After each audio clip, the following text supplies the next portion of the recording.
Kuna kitu muhimu yenye nilijifunza na ninaendelea kumeditate juu ya hiyo kitu every single day.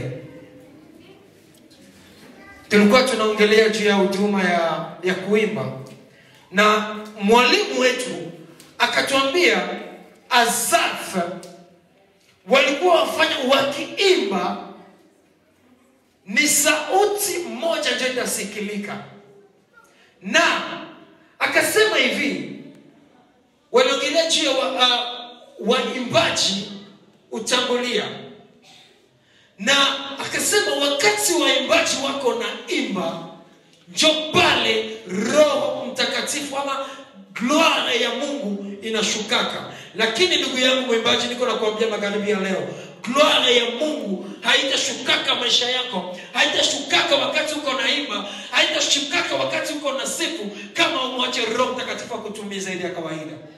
Haleluya. Jamani, siku ya leo niko naenda kukuonesha strategy gani unaweza pitia ili Roho Mtakatifu apate kukuongoza. Sababu ukiongozewa na Roho Mtakatifu utapanda viwango. Na acha niongee na ndugu yangu muombaji siku ya leo. Ndugu yangu, ninajua unaomba sana, lakini ukiomba bila kualika Roho Mtakatifu ndani yako akuongoze, utakuwa uko unafanya uchanga tu. Sababu gani?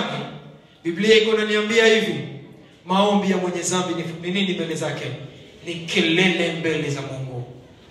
So inawezekana uombe sana, inawezekana uimbe sana, lakini uko unafanya kazi bure.